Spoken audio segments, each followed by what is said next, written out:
Ngayon naman mga boss, matutunghayan natin itong bago na gagawing expressway, ang T-Plex o ang Tarlac, Pangasinan at La Union. Tunghayan natin ito. Sir, gusto mo bang makarating ng Baguio in 3 hours? Makakita ng magaganda at luntiang tanawin while you're driving? Posible na yan dahil sa Tarlac, Pangasinan, La Union Expressway o T-Plex. Ang T-Plex ay isa sa mga makabagong infrastructure projects na itinatayo upang mas mapabilis ang biyahe patungo sa mga bayan at lalawigan sa Northern Luzon. Sa kabuuang haba na humigit kumulang 89 kilometers, itinuturing ito na isa sa pinakamahabang expressways pag ito ay natapos. Pinondohan ng expressway ng 11.5 bilyong piso sa pakikipagtulungan ng San Miguel Corporation at ng pamahalaan sa programang Public and Private Partnership o PPP. Ang operasyon nito ay pinamumunuan naman ng Private Infrastructure Development Corporation o PIDC.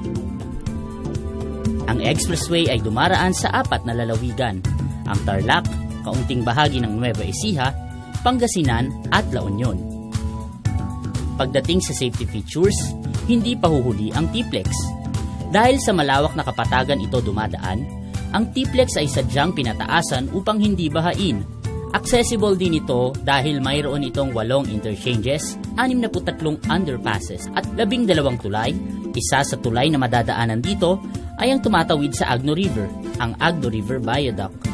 It is a 4-lane founded on 3 big foundations without pile caps. 2.5 meter diameter each, 29, 30, 31 meters deep.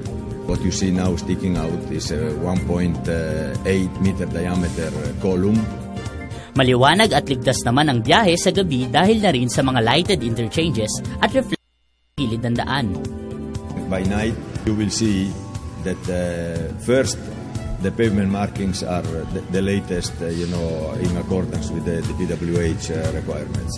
And then all the reflector eyes devices, stickers actually gives you at least 500 meters away. You can already see them. You can already see them when you drive in the night. Sa kasalukuyan, magmula Tarlac City hanggang Paniki pa lamang ang bukas sa publiko at inaasahang matatapos ang kabuuan nito sa pagitan ng 2015 at 2016. Inaasahan naman ng mga bayang madadaanan ng T-Plex ang malaking kapakinabangan nito sa pag-unlad ng kanilang ekonomiya at turismo. Itong T-Plex ngayon, dahil may access kami dito ngayon sa dahil merong interchange na ginawa dito sa Anao.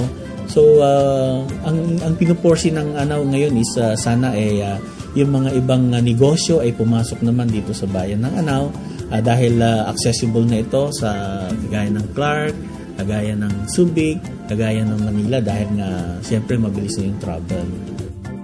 We have this pilot city, plano ng gobyerno. This is the industrialization and manufacturing. A nucleus of like 100 hectares to start this industrialization. So with that, we can produce workforce, trabaho, na siyang kailangan ng tao. At yan yung gusto natin tugunan. And hopefully, T-Plex, naniniwala po kami na yun yung pakinabang na magagawa nila sa amin. Ang isa sa mga daan sa kaunlaran ay mahusay na infrastruktura. Ayon nga sa isang kalatas. At pinatutunayan ng T-Plex na posible ang patuloy na pag-unlad kung may maganda at mahusay na mga daanan.